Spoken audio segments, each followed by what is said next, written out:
So why are we having so much problem with these social problems? And really, is there any role for business? And if so, what is that role? How have we tended to see the solutions to these social problems? We've got to confront that reality. The deeper we get into these issues, the more we start to understand that actually business profits from solving social problems. That's where the real profit comes. Let's take pollution. We've learned today that actually reducing pollution and emissions is generating profit, saves money, makes the business more productive and efficient. It doesn't waste resources. Having a safer working environment actually and avoiding accidents, it makes the business more profitable because it's a sign of good processes. Accidents are expensive and costly. Issue by issue, we start to learn that actually there's no trade-off between social progress and economic efficiency in any fundamental sense. Another issue is health. What we found is actually health of employees is something that business should treasure because that health allows those employees to be more productive and come to work and not be absent. The deeper work, the new thinking on the interface between business and social problems is actually showing that there's a fundamental, deep synergy, particularly if you're not thinking in the very short run. In the very short run, you can sometimes fool yourself into thinking that there's fundamentally opposing goals, but in the long run, ultimately, we're learning in field after field that this is simply not true. So how could we tap into the power of business to address the fundamental problems that we face? Imagine if we could do that. Because if we could scale. We could tap into this enormous resource pool and this organizational capacity. And guess what? That's happening now, finally. Partly because of people like you, who've raised these issues now for year after year and decade after decade. We see organizations like Dow Chemical leading the revolution away from trans fat and saturated fat with innovative new products. This is an example of Jane Irrigation. This is a company that's brought drip irrigation technology to thousands and millions of farmers, reducing substantially the use of water.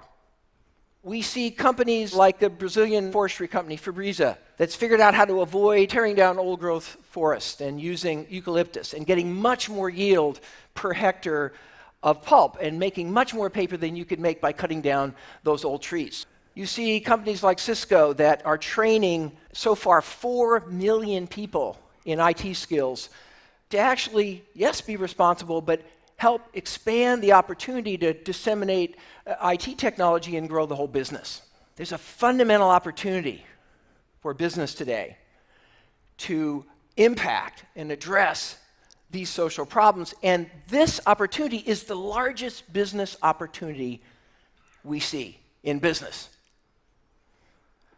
And the question is, how can we get business thinking to adapt this issue of shared value? This is what I call shared value. Addressing a social issue with a business model. That's shared value. Shared value is capitalism, but it's a higher kind of capitalism. It's capitalism as it was ultimately meant to be, meeting important needs, not incrementally competing for trivial differences in product attributes and market share. Shared value is when we can create social value and economic value simultaneously. It's finding those opportunities that will unleash the greatest possibility we have to actually address these social problems because we can scale. We can address shared value at multiple levels. It's real. It's happening. But in order to get this solution working, we have to now change how business sees itself. And this is thankfully underway. Businesses got trapped into the conventional wisdom that they shouldn't worry about social problems, that this was sort of something on the side, that somebody else was doing it. We're now seeing companies embrace this idea. But we also have to recognize business is not going to do this as effectively as if we have NGOs and government working in partnership with business. The new NGOs that are really moving the needle are the ones that have found these partnerships, that have found these ways to collaborate.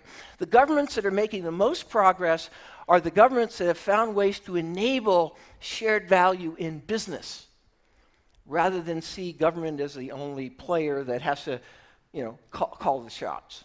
And government has many ways in which it can impact the willingness and the ability of companies to compete in this way.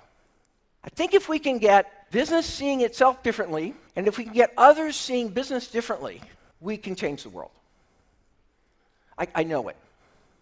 I'm seeing it. I'm feeling it. Young people, I think, my Harvard Business School students are getting it.